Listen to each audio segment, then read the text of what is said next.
Yeah. He turned around that time. He was facing us when he gobbled the first time. We got a turkey gobbling on some public finally. This morning I got to my spot at 4 o'clock. Of course, there was 3 trucks already there.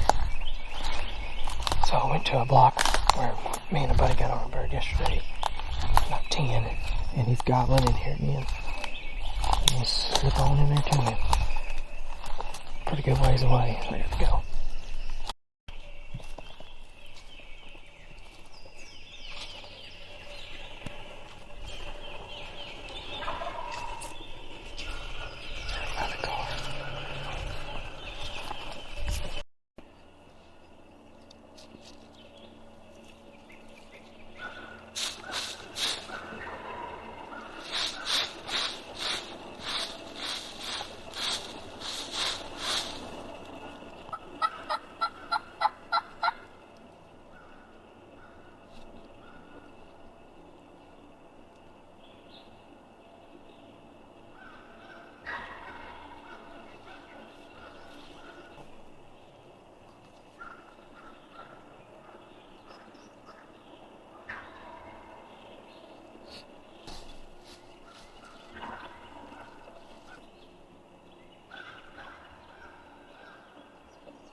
Boom!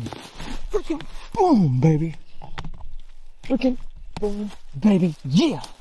I didn't get it on camera. That sucker went to my right. That sucker went to my right. The sucker went to my right. Come on now. What you say, baby? What you say, baby? Oh my God. Oh my goodness gracious. What a hunt. What a hunt. What a hunt. What a hunt.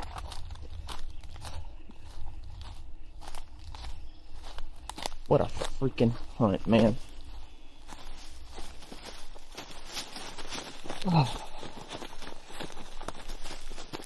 Oh my goodness. Oh my goodness. How about you?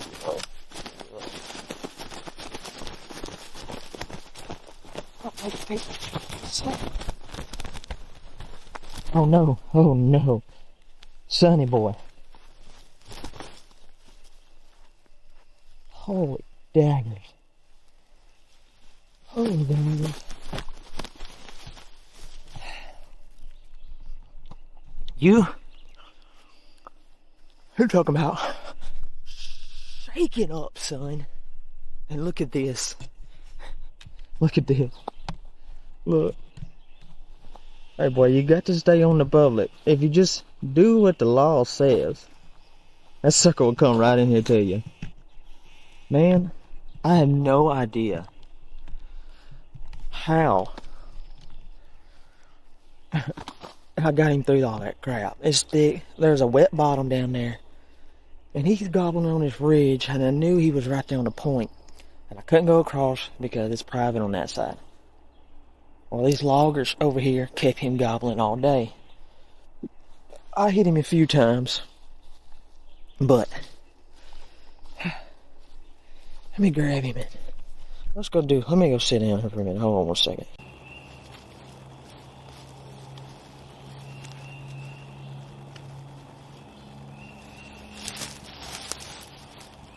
Oh, me. Well, as you watched that,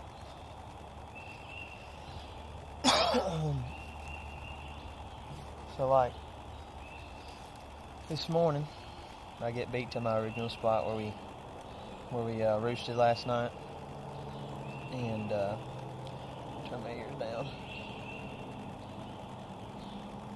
and there's 3 trucks there at 4 o'clock. So at that point, I didn't know what to do. So I was like, you know what? I'll text Carson. They're going to their lease. I'll just go to the public land on the backside, because we got on a turkey in here yesterday at 10 o'clock. And he gobbled his head off and then went silent, and we never seen him again. So I get in here 5:30, something like that, and I think he gobbles 6 something. And he's close to my car. So I walk back down that little road and hop across the creek, walk through this, man, it's just a swampy bottom. And there's a ridge right here, and it's got about, I don't know, about 100 and something yards to play with from the ridge to the state line. And then the big ridge where he was roosted is just right on the other side of the line. So when he flew down at some point at 8 something, at like 7 something, he flew down, and he stayed over there for a while.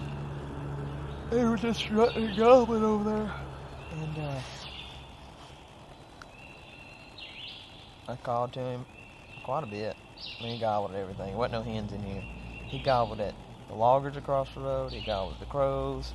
He gobbled at me. He was just hot. And there were a few times that I thought he was going the opposite way. I was getting on my map, you know, gonna look, and I'd call, then he'd be right here somewhere. I could hear him drumming all morning. Well, he kept just getting closer. He took his time. I mean, he took his time to get to me. He got up here. At one point, I kept moving my camera back and forth, because he'd be right here at one point and he'd be right there at one point. Well, I got this log right here that I decided to sit on because it kind of gave me a little cover with this camera. Well, I can't turn it right at all because my camera's just too high, or my tripod's too high. And I didn't want to move it forward. It could be sticking out like a sore thumb. So I had it pointed right up through there. At some point, he shut up and went past me. And then the next thing I heard, he drummed right behind this giant pine tree. And he never gobbled again. He just drummed. Drum to my right, drum to my right, drum to my right. And I can see the orange marker right there. And when he come across, there's like a ditch or something. He come across that orange marker. He got within 45 yards of me right here, and I shot him. And he, stone cold dead. He didn't even flop. So that was quick. I mean, it wasn't quick, but that was one of them fun morning hunts. Like, you couldn't ask for a better public land hunt like that. It's ridiculous. Like, after everything that happened yesterday, after getting walked in on, got bumped 2 birds on me, and then me and Carson fooling with this turkey, and then yesterday evening roosting that bird, go in there this morning, and there's 3 trucks surrounding him. I just feel blessed. Like, that's number 5 that has died this year, that I've watched die this year. It's been a good year. Still got one more Arkansas tag. I may not shoot another Arkansas bird. I may just be done with this one. I'm gonna try to help Carson and them kill some this week. Maybe a few more buddies need help. Help them. Maybe a video of them at some point. But overall, I give this hunt probably a 9 out of 10. It took him a long time to get here, but it was worth it. I guess the rest of the week I'll be helping some friends out and try to video them, and maybe this weekend get one for Jack. And May wants to go, so we'll try it. But for now, I'm gonna pack this stuff up and get out of here. I got to go. It's already 8:38, so I'm gonna get up on out of here. We'll see y'all on the next adventure.